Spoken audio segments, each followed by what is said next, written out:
Hello and welcome to Epiphytic Cacti. Today we are going to just have a look at these Weberocereus.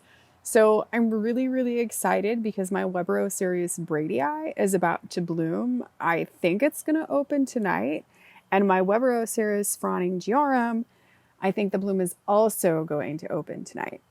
Now, this is a really crazy thing, but last year, my Weberocereus Bradei and my Weberocereus Frohningiorum, they happened to bloom on the exact same night. And so what happened was I tried to pollinate them both ways. So I tried to cross Bradei with Frohningiorum and Frohningiorum with Bradei. And one of them did take. Now, I don't know if Weberocereus Bradei is self-fertile or not. I think that because it was the second time that I had it bloom and I hadn't really seen any of the flowers produce fruit on their own, I assumed probably not. And this year is even more exciting because I have more buds this year. So I have 3 buds on this Weberocereus Bradei.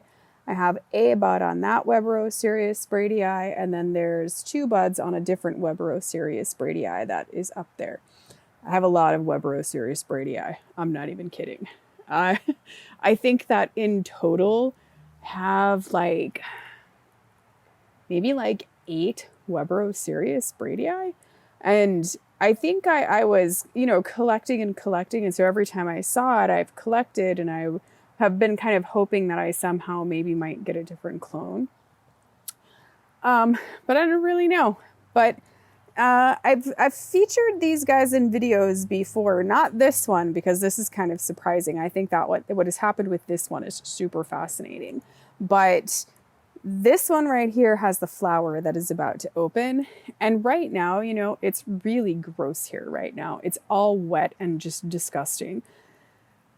This is kind of what these Duluth, Minnesota falls are like. And I live very close to Lake Superior. I could walk there very easily.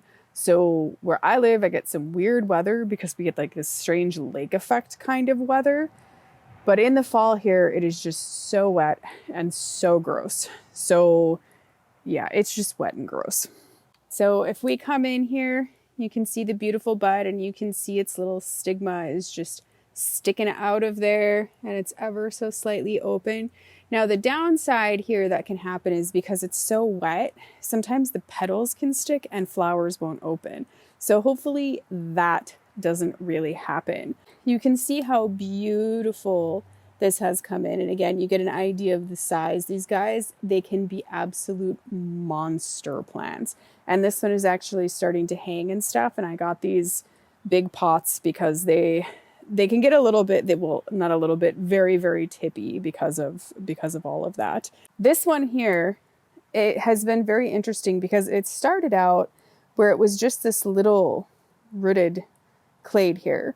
So I think that this is my oldest Bradei, and I bought it just as this little clade, it was just a little piece.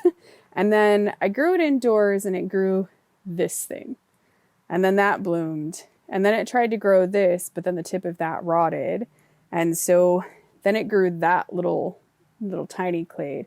And then it grew this great big crazy thing. And you can see again the very prominent sort of ribbing that's happening here. So cool. But I think that for anyone that grows this, if you get a little one like that, just know that eventually it turns into a big one. This one here is my oldest Frohningiorum. So it started out where it was just that little piece. And a couple of years later, it's kind of grown all of this. And you can see it's getting, it's getting bigger now. These are getting much bigger now.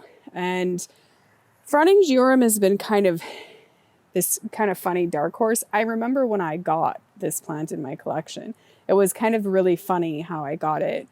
I don't know why this college kid had these super rare plants, but he did. So there was a kid that I don't even think he was going to college yet. I think he was on his way to college. And so he sold all of his plants on eBay and he just had a very small collection, but it was literally this plant, which is Weberocereus Frohningiorum, which is pretty rare. It's not a super common plant to get. And he also had some very strange and very, very rare, I think he had Weberocereus tondusii. Don't know how he got that plant. And he also had Selenicereus dorsicianus. Not sure if I said that one right. And that was also extremely rare. I don't know how he got those plants. It was very weird, but he had them. And, you know, so sometimes you just never know where in the heck you're going to get like crazy rare plants from. Truly, you never know where they're going to come from. I mean, that's the second time now that I've met, and even a younger kid that I know of that has even more rare plants, which is crazy. But yeah, just like really young children collectors sometimes. Fascinating. But this one has never bloomed. It has never bloomed. It just, you know, I keep waiting for it to bloom and it doesn't really, it's not doing it. Someday. I had moved this plant into the sun, like all three of these were moved in considerable more sun, and it started getting kind of yellow, and I thought that was a little bit weird. So I'm not exactly sure why it's getting yellow like that. Hopefully it's okay. I mean, I have an abundance of backups, but I would be sad if any of them died. Over here we have some more. So this is another young little, just a single rooted clade, but that's the one that bloomed last year and got fruit on it. And so you can see it's blooming again this year. So that's really interesting. And then we have this guy here. And you know, that guy has been so weird. Like, it's been the one that doesn't really grow. Like, I thought something was wrong with it because it always just seemed really, really sick. And all of a sudden now, you know, you can see this big healthy clade that it's pushing out. So I don't know, maybe it was just real slow about it. And then over here we have another Frohningiorum. I got this one from a different place, pretty well-known cactus collector. And this is the one that always seems to bloom. You know, I purchased this great big cutting right here, and it's put out all this growth. Very robust, very happy sort of specimen. Very easy care kind of plant. You know, and it's so unique and it's so different. I mean, look at how totally strange that looks. It's so weird. So Weberocereus it's my favorite genus. It's such a weird genus. It is full of plants that all look so weirdly different from each other. It has these weird, tiny little plastic looking flowers. It's very crazy. And all of them are just so unique and special and interesting. And so this one, if we go this way, I may have to hold this up for us to get a real good look at it, but you can see that flower is opening. So by some absolute miracle, it's as though the fates know, or these plants know, that I am desperately trying to cross them again. Because unfortunately what happened is that my seed pod previously, it totally ripened. I totally harvested the seeds and I was trying to wait for the spring to sow them. So I had them in a very special place in my basement on parchment paper, and they legitimately vanished. So either in a frenzy of cleaning, I set something on them, didn't realize it, and threw them away, or something happened to them. I have no idea where they would have gone.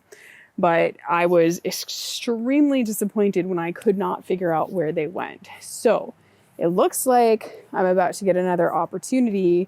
And I might get a few different opportunities depending on how things go. Because you can see just how many buds are on there. I mean, I feel like putting too much fruit in that cluster. Because look at that cluster, man. I mean, look at how crazy that cluster is. There's 1, 2, 3, 4, 5, 6. Oh, and there's a 7th one on the other side. Yeah, there are 7 buds. 7. That's crazy. And I'm so excited about it because I'm just like, yay, not only do I get to see the flowers again, now mind you, these ones are really crazy because these are species. And a lot of times what happens with these epiphytic cacti species is that they bloom in total darkness for just a few hours and then they die. So your window is really small. So it looks like I will be having a late night tonight. You know, I'll be out here trying to get these two to to pollinate each other. It'll be really funny. But I thought that was just fantastic. Another little bud over here. There you go. And this right here is nothing to worry about. It's just some corking. You know, I moved these plants into a lot more sun this year than I've typically had them in. God, it's so wet. And this is about the time of year when it starts getting very wet and very cold. This is the kind of time where, like, in my garden, fungus becomes a problem. You know, weird things start to happen. Like, you know, plants start getting spotty and getting some dieback and stuff. It's always right now when it starts getting cold and wet. And I'm just not really, you know, ready to move the plants in. They like it out here. So soon I have to move them all in, and I'm all prepared inside. I don't even really do anything to prepare. I'm always already pre-prepared. So plants will be matriculating their way in. But anyway, I just thought that was so freaking cool. And I'm so excited, and I get to try it again. And I will give another update on these, and I will probably post pictures. I'll post pictures of these flowers on Instagram. But yeah, I'm so very, very excited. Look at those little aerial roots. Come on, let's look at these. I love aerial roots, and this guy is like producing lots of little aerial roots, and they look orange. That's really interesting. I have a thing for aerial roots that come in kind of funny colors. They aren't always white. Sometimes they're different colors. Like there's one over here that I was surprised about where it's got pink aerial roots. Simultaneous dorsianus has like these hyper magenta, almost red aerial roots. It's kind of bizarre looking. I think that Simultaneous vagans has pink aerial roots, kind of a lighter pink color. So this one, I think that this one has just like the coolest flower with that pink color, and like the petals are so iridescent. I've done videos on all of these, but I was just so excited about them blooming at the same time again that I was like, I want to do a video because I'm excited. Oh, there is another Weberocereus over here. This guy right here. So this guy actually kind of cut because I think it had some growth off of here, and I think I cut it and then like replanted it in the hopes to get this plant to like get a little bit bigger or something because believe it or not, I have had this plant for like 3 years, and that's as big as it is. Here's kind of how this happened. This plant is Weberocereus tunilla subspecies biolleyi. I'm not sure if that's how you say it, but I got this plant from, was like a sale on eBay or something. It didn't come from this country. This plant, you never really see this plant in this country. You never see it in the United States. Weberocereus are very rare here, let alone any of the, you know, kind of off Weberocereus species. I think that the most frequently offered Weberocereus species in the United States now is Bradei, followed by Frohningiorum. And so this guy came, it was just one cutting that was about that big. And it rooted, and I was so excited, but then it started to rot. So I cut it in half. And then it was fine. I don't know how to explain that. So that's one of the original pieces, and that's the other original piece. And you can see it is also very subject to corking. There's a new little branch coming out there. I think that must be kind of a newer branch. So it's still trying to grow and everything, but it also grows at a very strange time. So, you know, that's my other Weberocereus, and I had other ones that were classified one time as Weberocereus, but they are no longer. So anyway, just very excited, very, very excited about my flowers. I'm so excited they're opening at the same time. It's really excited. I'm gonna nerd out so hard tonight. Anyway, thank you for watching, and happy cacti growing.